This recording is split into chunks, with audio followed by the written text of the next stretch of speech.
سوال یہ تھا امیر اہل سنت آپ سے کہ کئی محفلوں میں ایسا ہوتا ہے کہ 4-5 ثنا خوان جو ہے وہ اس محفل میں حاضری کے لیے آنے ہوتے ہیں، اور جو پہلے آ جاتے ہیں انتظامیہ جو ان کو ٹائم دیتی ہے کہ آپ کا ٹائم یہ ہے، اور اس دوران جو ہے سینئر ثنا خواں بھی آ جاتے ہیں، تو جو پہلے آئے ہیں تو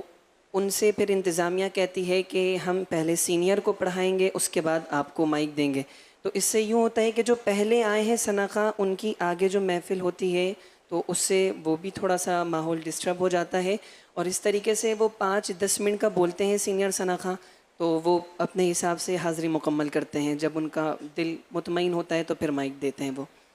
اس بارے میں کچھ مدنی پھول ارشاد فرما دیں۔ اب اگر پہلے سے طے ہے کہ آپ کو اتنے بجے پڑھائیں گے، اس وعدے کو جو مینجمنٹ ہے اس منتظمین ان کو نبھانا چاہیے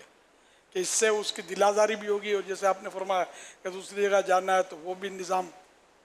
ڈسٹرب ہوگا۔ اب یہ تو وہ تو کیا کیا ہوتا ہوگا یار، مائک چھین بھی لیتے ہوں گے، پاؤں پہ ہاتھ لگاتے ہوں گے، بس کرو، چٹھی بھی دے دیتے ہوں گے کہ ہٹ جاؤ، یہ سب ہوتا ہوگا۔ ایک بار ایک جگہ میں تھا کسی جلسے میں، بہت پرانی بات ہے،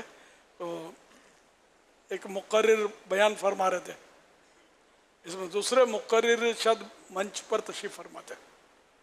ان مقرر کا قصور نہیں ہے، لیکن عوام نے خواہ خواہ مطلب جب تھوڑا انہوں نے بولا، اب تھوڑا زیادہ وقت لے لیا ہوگا تو آوازیں لگانی شروع کی، ہم ان کو سننے آئے ہیں، ہم ان کو سننے آئے ہیں۔ اور میں بولا یار یہ جو مقرر تو ہٹ گئے، وہ جو بول رہے تھے بائک پر، ان کے دل پر گزری کیا ہوگی، یہ عوام نے کیا۔ تو یہ کرتے ہیں، لوگوں کو بھی اتنی سمجھ نہیں ہے کہ اس کی جگہ میں ہوتا تو پاؤں کتنے بھاری ہو جاتے اور دل پر گزرتی کیا۔ تو ایسا نہیں کرنا چاہیے، تذلیل، بے عزتی۔ اب ٹھیک ہے وہ پڑھ رہے ہیں تو پڑھنے دیا جائے، یا کوئی ایسی حکمت عملی ہو کہ وہ جس سے ان کو تکلیف نہ ہو۔ ہے مشکل تو اس لیے ان کو ٹائم دے دیا جائے نا، جیسے کہ آپ کا ٹائم 5 منٹ ہے، آپ کا 12 منٹ ہے، اب یہ اس ٹائم سے متجاوز ہوں، بڑھیں آگے، تو پھر ان کو میرا خیال ہے چٹھی پیش کی جائے کہ آپ کا وقت پورا ہو گیا۔ یہ پھر بھی کچھ مہذب طریقہ ہے، تو اس کو بھی ہوگا یار مجھے کہا تو اتنی دیر، یا آپ کو اتنی دیر دی تھی، 5 منٹ دیے تھے اور 7 منٹ ہو چکے ہیں، اتنا دے تو سمجھ جائیں گے۔ لیکن یہ کہ اصل محفل دیکھ کر، پھر محفل کا رنگ دیکھ کر جوش بھی آتا ہے، گھڑی بھی مطلب یعنی کہ رک جاتی ہے، اور بندہ وہ پرواز کر رہا ہوتا ہے بادلوں میں محفل دیکھ کر۔ اب محفل ہے، محفل جبھی بھی وہ ہوتی ہے جس میں نوٹ اچھل رہے ہوں،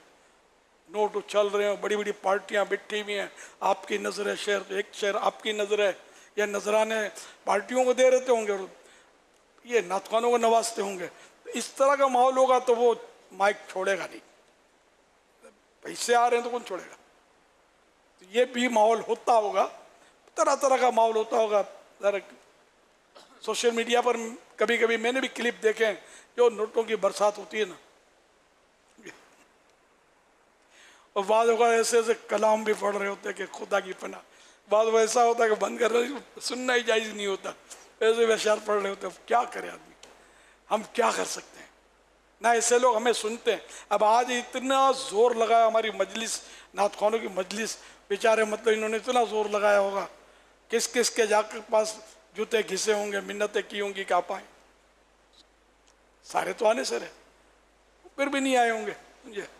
تو کیا کریں، سب آتے نہیں ہیں، سب سنتے نہیں ہیں،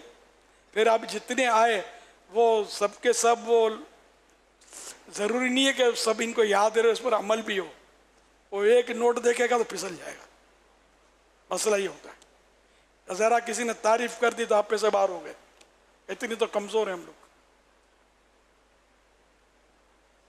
لفافہ دیکھا تو چین اڑ جاتا ہوگا، سب کے سامنے دیکھنے میں شرم آتی ہوگی، لیکن شاید ہو سکتا ہے کہ کچھ بھی آنے بانے سے تو کھول کے دیکھ لے کہ ہے کیا اس میں، پھر یہ بھی پھٹے کرتے ہوں گے کہ یار اس کو اتنے یار یہ کیا اتنے دیے میرے کو، یہ بھی ہوتا ہوگا۔ پھر کنجوس اور فلاں اور وہ لقب ملتے ہوں گے منتظمین کو. تو اللہ پاک بس ہمیں عقل سلیم دے. اگر آپ مدنی مذاکروں کے پابند ہو جاؤ گے نا، اللہ کرے گا تو بہت ذہن سازی ہو جائے گی. خالی ایک بار میں صحیح بات ہے کہ آج بہت دیر ہو گئی ہے، میں بولوں تو میری عید ہے آج، ورنہ اتنی دیر بیٹھنا آسان نہیں ہے میرے سے بڈھے کے لیے. لیکن میں بیٹھا ہوں، میں مزہ بہت آ رہا ہے. اشعار پڑھ رہے ہیں تو بس اشعار جب پڑھتے ہیں نا مجھے بہت مزہ آتا ہے. الحمدللہ آقا کی ثنا خوانی.